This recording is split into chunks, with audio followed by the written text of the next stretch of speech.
ji bo destveînana mafê milletê Kurd li Bexda divêt Kurd bi êk deng û bi êk biryar biçine Bexdayê da ku binedengekî bihêz û bikarin mafê milletê Kurd bi destxwe bînin û êdî mafê milletê Kurd nehête xwarin.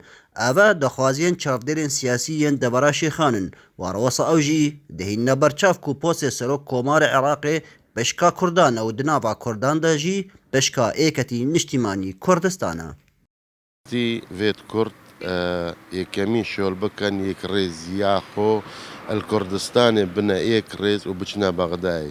Ji ber ew post net muhîm in bo me çeng û gelek şol gelek arîşe me wê tên vêt bêne çareserkirin li Bexdayê wek madda 140 wek menatiqê veqetiyayî madda 140 û gelek şolê dî bûdce û meaş û xelkê me herêma Kurdistanê vêt bêne çareserkirin ev ji dêne çareserkirin pêkrêziya me Kurda li Bexdayê. اف في خولا برلماني كرد في قوات بشنا بغداي نشول كان البغداي دا ما في كردا في جارين تخوارن وب يا بوستي سروك كوماري عراقي بتايبتي فشان صالاجي يعني سردمي هفالي رحمتي مام جلالجي بوستي كوماري عراقي رئيس كوماري عراقي بتايبتي بيكتي في جريدا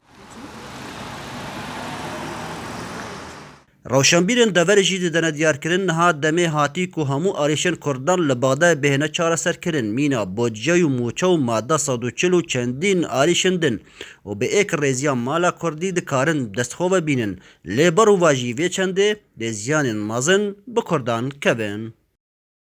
پێدویە کورد لە بەغدایە ئێک دەست بن ئێک هەلویز بن یعنی پێدویە کووردا ماوقفك هەبێت بەرامبەریوان کوتلێن سیاسی لە بەغدایە بڕاستێکە کورد نە ئێک ڕێز بن ئەو هەموو ئەرمانجێت شێ دەستخۆڤینان دێ ئش دەستدەن ئەم حەزکەین کورد هەر وەکو دەوری مام جەلال هەموو پێکەوە بشنە بەغدا وێجا ڕێی جمهوری هەر تەرەفەک بیت دیفاعی کوردا بکات و مافێک کوردا بکات و منطقەی دابڕاوێ و دیفاعی شنگار بکەن و کەرکوب بکەن حتا خانەقین. سیاستمدار û rewşenbîrên devera Şêxan bi hêvî omêdin ku Kurd li Bexdayê yek dest bin û yek biryar bin. Da ku mafê Kurdan destxwe bînin. Dîsan jî ew jiyana berçav ku postê Serok Komar pişka Kurda ye. Di nava Kurdan de şik pişka yeketî niştîmanî Kurdistan e. Ekrem Derviş, dezgehê mîdyayê Badînan, Şêxan.